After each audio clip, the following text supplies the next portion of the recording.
दोस्तों क्या हो अगर आप रात में सो रहे हो और एक अनजान एलियन यूएफओ आपके गार्डन में आकर क्रैश हो जाए, जिसके बाद वो एलियन आप ही के साथ रहने लगे। कुछ ऐसा ही होता है आज की इस फिल्म की कहानी में। कहानी की शुरुआत होती है और हमें ब्रिटन को दिखाया जाता है जो कि अपने शहर की एक मीटिंग में आया था। वहाँ पर शहर के सभी लोग अपने शहर की समस्याओं को गवर्नमेंट को बता रहे थे। खैर अब मीटिंग खत्म हो जाती है और वो सभी लोग अपने अपने घर चले जाते हैं। खैर अगली सुबह मिल्टन के घर उसकी बेटी आती है, वो उसके सारे बिल पे कर रही थी। इसके बाद वो मिल्टन के वॉशरूम में जाती है जहाँ पर उसे एक डिब्बा दिखता है जो कि ग्रीन बीन्स का था, जिसे कि किचन में रखा हुआ होना चाहिए था, लेकिन वो वॉशरूम में रखा था। वो इस बारे में अपने डैड से पूछती है। वो अपने फादर से कहती है कि हमें डॉक्टर के पास चलना चाहिए क्योंकि उसे लग रहा था कि उसके फादर की याददाश्त कम हो रही है। लेकिन ब्रिटन मना करते हुए कहता है कि नहीं बेटा, मैंने खुद ही उसे वहाँ रखा था। फिर अब उसकी बेटी वहाँ से चली जाती है और जब रात में मिल्टन सो रहा होता है तभी उसे बाहर से एक आवाज सुनाई देती है और जब वो बाहर आकर अपने गार्डन में देखता है तो वो पाता है कि वहाँ पर एक यूएफओ क्रैश हुआ है और इससे उसका गार्डन भी बुरी तरह से बर्बाद हो चुका था। इसके बाद वो पुलिस को कॉल लगाता है और उन्हें बताता है कि मेरे गार्डन में एक यूएफओ क्रैश हुआ है, लेकिन पुलिस उसकी बातों पर यकीन नहीं करती है और उससे कहती है कि तुम्हें पता है पुलिस को परेशान करने की सजा क्या होती है, ये तुम्हारा पहला मजाक है इसलिए हम तुम्हें छोड़ रहे हैं, अगली बार ऐसी हरकत कभी मत करना। इसके बाद वो वापस जाकर सो जाता है। खैर अगली सुबह वो फिर से शहर की उसी मीटिंग में जाता है और फिर से शहर की वही समस्याएं गवर्नमेंट ऑफिसर को बताता है क्योंकि दरअसल शहर में हो रही समस्याओं को बताना ही उसका काम था। खैर अब शाम को वो फिर से घर आकर सो जाता है, लेकिन तभी फिर से उसे आवाज सुनाई देती है और जब वो बाहर आकर देखता है तो वहाँ पर एक एलियन पड़ा था। मिल्टन उसे देखकर डर जाता है। इसके बाद वो अपनी बेटी को भी कॉल लगाता है, लेकिन उसकी बेटी घर पर नहीं थी, इसीलिए वो एक वॉइस मैसेज छोड़ देता है जिसमें वो कहता है कि 3 दिन पहले हमारे गार्डन में एक यूएफओ क्रैश हुआ था और अब उसमें से एक एलियन भी निकल कर बाहर आ गया है। वो बेहोश हमारे गार्डन में पड़ा है और मुझे समझ नहीं आ रहा है कि मैं क्या करूँ। और अब अगली सुबह वो फिर से उसी मीटिंग में जाता है। वैसे तो हर बार वो एक ही बात बोला करता था, लेकिन आज वो यूएफओ और एलियन के बारे में भी बताता है। वहाँ बैठे लोग उसकी बात सुनकर हैरान हो जाते हैं, लेकिन वो मिल्टन से कुछ नहीं कहते क्योंकि उन्हें लग रहा था कि शायद मिल्टन की एज ज्यादा होने की वजह से इसकी याददाश्त कम हो गई है।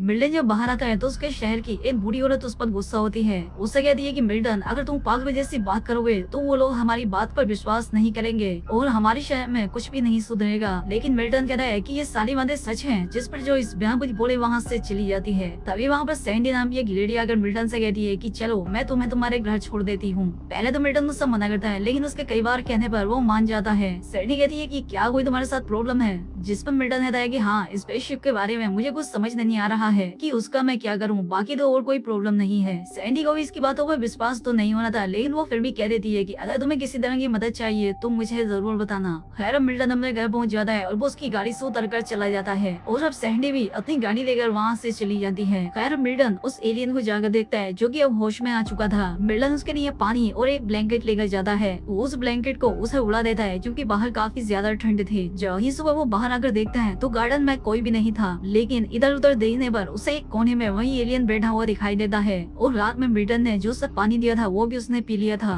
उस छोटे एलियंस को बहुत ज्यादा ठंड लग रही थी, इसलिए मिल्टन उसे इशारे से अंदर चलने के लिए कहता है, जिसके बाद वो उसके लिए कई तरह के खाने भी बनाता है क्योंकि मिल्टन को नहीं पता था कि वो क्या खाता है। उस एलियन के सामने खाना आते ही वो सिर्फ एप्पल खाता है, लेकिन प्रॉब्लम ये थी कि मिल्टन के घर में सिर्फ एक ही एप्पल था और इस एलियन को काफी भूख लग रही थी, इसलिए मिल्टन सुपरमार्केट से एप्पल खरीदने के लिए जाता है। वहाँ पर शॉपकीपर उससे पूछता है कि तुम इतने सारे एप्पल्स क्यों ले जा रहे हो, जिस पर मिल्टन उससे कहता है क्योंकि मेरे घर में एक एलियन है जो कि सिर्फ एप्पल ही खा रहा है। खैर एलियन की हालत भी थोड़ी सुधर जाती है और इसके बाद मिल्टन उसे अपने घर की सारी जगह दिखाता है। हालांकि एलियन अभी तक बोल नहीं रहा था और ये भी नहीं पता था कि उसे कुछ समझ आ भी रहा है या नहीं। मिल्टन से फोटो दिखाते हुए अपनी बेटी के बारे में भी बताता है। पहले अगले सीन में हमें मिल्टन की बेटी डेनिस को दिखाया जाता है जो कि उसी मॉल में शॉपिंग करने के लिए आई हुई थी और ये काम वाला लड़का डेनिस को उसके फादर के बारे में बताता है कि वो उससे क्या क्या कह रहे थे। अब डेनिस भी ये बात सुनकर हैरान होती है और वो गुस्से में अपने फादर के घर जाती है। वो अपने फादर से कहती है कि डैड, तुम 78 साल के हुए हो और तुमने अभी तक अपना कोई भी टेस्ट नहीं कराया है,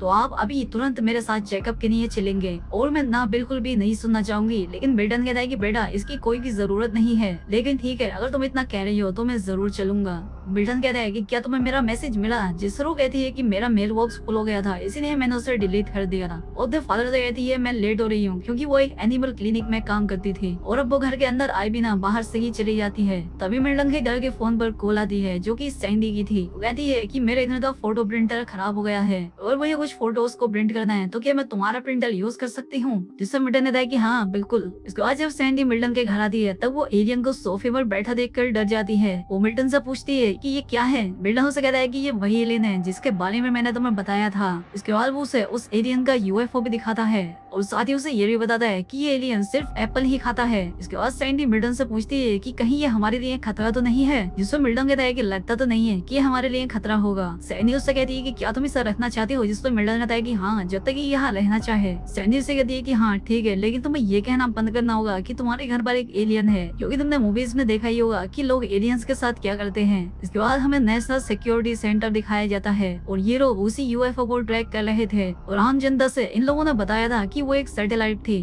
दूसरी तरफ एलियन और मिल्टन रात में टीवी देखते हुए सो जाते हैं। जब मिल्टन सुबह सोकर उठता है तो वो देखता है कि उसके पास एक पेपर रखा हुआ था जिस पर कि एक बिल्ली का कार्टून बना था जो कि उस एलियन ने बनाया था, लेकिन वो यहाँ पर नहीं था। मिल्टन जब अपने गार्डन में आते देखता है तो वो पाता है कि वो एलियन अपने स्पेसशिप को रिपेयर कर रहा था।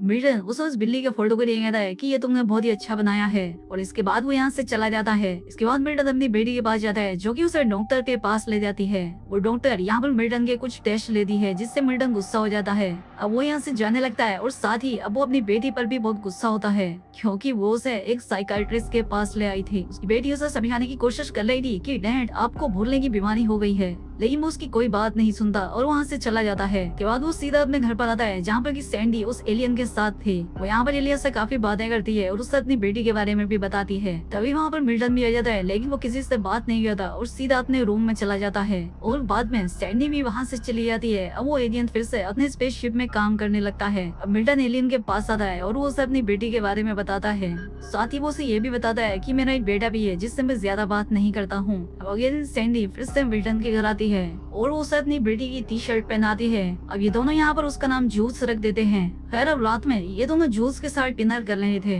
तभी वहाँ पर जोइस आ जाती है और वो इन दोनों से कहती है कि मैंने एलियन को देख लिया है। दरअसल जोइस इन पर पिछले कई दिनों से नजर रख रही थी। दरअसल वो जेलिस थी कि ये दोनों एक दूसरे के साथ इतना हैंग आउट क्यों कर रहे हैं। और इसके बाद ये दोनों जोइस को भी अपने साथ बैठा लेते हैं और अब जूस उन्हें फिर से कैट की पिक्चर बना कर देता है। उस पिक्चर में 7 बिल्लियां बनी हुई थी। अब अन्य दिन सैंडी के घर एक आदमी उससे मिलने के लिए आता है। दरअसल सैंडी एक स्पिरिचुअल गुरु थी और वो उससे इसी बारे में बात करने के लिए आया था। वो सैंडी की परमिशन लेकर उसके वॉशरूम में चला जाता है। दूसरी तरफ हम जोइस को देखते हैं जो कि जूस से बात कर रही थी और वहाँ पर मिल्टन भी होता है।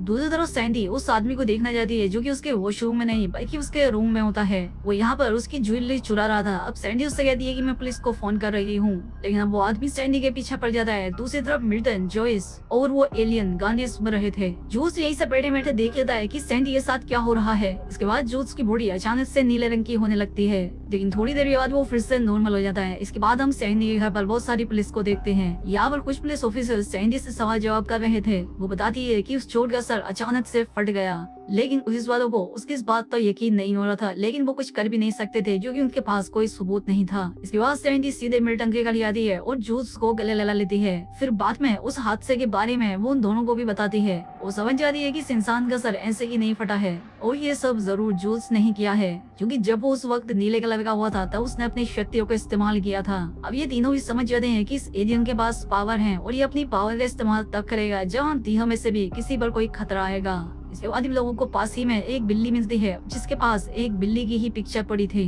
और इस पिक्चर को जूस नहीं बनाया था, लेकिन इस बार इस पिक्चर में सिर्फ 6 ही बिल्लियां थी। इससे ही लोग समझ जाते हैं कि जूस को बिल्ली की जरूरत है। दूसरी तरफ पुलिस काफी कंफ्यूज हो रही थी कि सैंडी इधर में आखिर वो चोर कैसे मारा। इसके बाद पुलिस सैंडी पर नजर रखने लगती है। अब एक दिन वो सैंडी और मिल्टन को बिल्ली पकड़ते हुए देख लेते हैं। दूसरी तरफ नेशनल सिक्योरिटी लोग किसी तरह से उस वॉइस मैसेज को सुन लेते हैं जो कि मिल्टन ने अपनी बेटी डेनिस को भेजा था और बाद में लोग उसकी वो कॉल भी सुन लेते हैं जो कि मिल्टन ने पुलिस को की थी, ये बताने के लिए कि उसके घर में एक एलियन है। दूसरी तरफ मिल्टन के घर में 5 बिल्लियां हुई थी, लेकिन एक बिल्ली उन्हें मिल नहीं रही थी और अब इसीलिए मजबूर होकर जोइस को इन्हें अपनी बिल्ली देनी पड़ती है। जोइस को अपनी बिल्ली देते हुए बहुत दुख हो रहा था, लेकिन फिर भी वो उसे दे देती है। इसके बाद जूस उन बिल्लियों के ऊपर एक कपड़ा डालता है और वो बिल्लियां एक कैप्सूल में बदल जाती हैं। वो उस कैप्सूल को अपनी शिप में लगाता है तो उसकी शिप ठीक हो जाती है और अब उसका यूएफओ उड़ना शुरू कर देता है। अब मिल्टन सैंडी और जोइस से कहता है कि मैं जूस के साथ जा रहा हूँ, लेकिन तभी मिल्टन की बेटी का फोन आ जाता है। वो मिल्टन से कहती है कि सैटरडे को मैं आपके साथ लंच करना चाहती हूँ। अब मिल्टन यहाँ पर सोच ही रहा होता है कि वो जूस के साथ जाए या नहीं। कि तभी वहाँ पर नेशनल सिक्योरिटी वाले लोग पहुँच जाते हैं। अब ये चारों जल्दी से भागकर उस यूएफओ के अंदर बैठ जाते हैं, जिसके बाद जूस इन्हें अपने साथ लेकर उड़ जाता है और नेशनल सिक्योरिटी वाले लोग इन्हें देखते रह जाते हैं। खैर जूस उन्हें दूसरी जगह पर ले जाकर उतार देता है। अब वो इन सबसे एक आखिरी बार गले लग के अलविदा कहता है और इसके बाद वहाँ से चला जाता है और सारी वो मिल्टन से वापस मिलने का वादा करके भी जाता है। जिसके बाद ये बेहतरीन फिल्म यहाँ पर खत्म हो जाती है। चैनल पर पहली बार आए तो वीडियो को लाइक और चैनल को सब्सक्राइब जरूर करें। मिलते हैं हमारी अगली वीडियो में।